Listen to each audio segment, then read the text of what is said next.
Hi guys, this is Jeff here from Post Restart again. I have a comparison of the Pebble smartwatches. So on the left here we have the original Pebble, which was of course, the classic plastic with the plastic strap and the plastic buttons on the side. The second generation Pebble, which we have here, I have the black Pebble steel.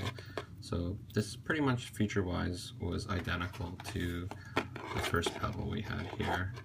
Same screen, just a new look and style. Charger was in a similar spot, different plug. The version I had came with this leather strap as well as a stainless steel link bracelet. Next we have the Pebble Time, which is the one I received today. So I fired it up and paired it with my Android phone because the iOS app is not out yet. So compared to the original Pebble, you can see, the size isn't too much smaller.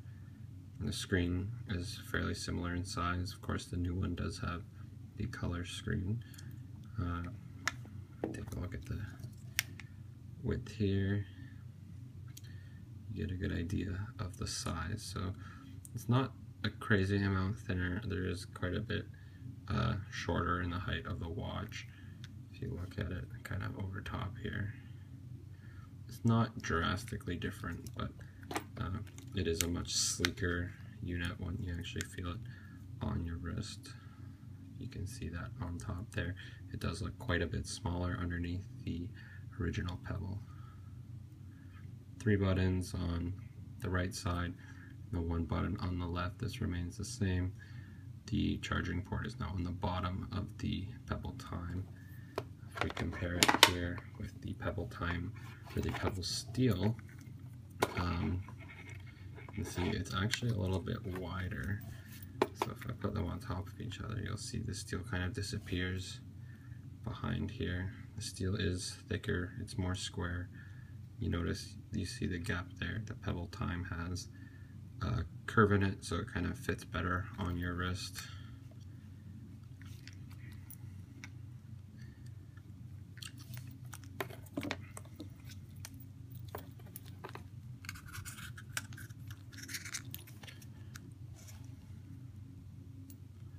So you see it's slightly wider underneath there, poking out the sides, but the sleekness of it, it's much nicer unit, and it is color. Some of the interface you can kind of see here. You can look forward in the calendar. So this is their timeline interface. You can see the events, whatever event you're on. You can see the little arrow here pointing to the event. If I scroll between the sunset and sunrise, you can actually click into it. You get a weather report, and you can scroll down and see some more about the weather in the area. You can also say remove or mute, so you can take these types of events off of your timeline. We also, on the original Pebbles, by scrolling up and down on the main screen, you could see different watch faces, but on the Pebble Time, that selection is moved to the phone app, so you have to do that there. Going into settings is the same. Settings screen's a little bit different. Kind of gives you an indication. So here you see the word settings. That's because it's above. Music's now below. Notifications. So you can go through all. You can access the watch faces here and change them, but this isn't as easy to do as it was on the previous smartwatches, which you could just scroll from the main screen. So that's it. And also, if you want to compare, so this is a 42mm Apple Watch. So you can see the Apple Watch is slightly bigger than the Pebble, but the screen that you see on the Apple Watch is much bigger. It's much brighter. One of the pros of the Pebble Time is the long battery life and the always on screen. You can see it's 10:30 at night, and I have 70% left on the Apple Watch. So to me, popping it on the charger overnight hasn't been a big deal. Kind kind of see here, compare the width of them. So the Apple Watch is a little bit thicker. Have to say, if you were to go with a 38 millimeter Apple Watch, that would run you $350 US, and the Pebble time here is $200 US.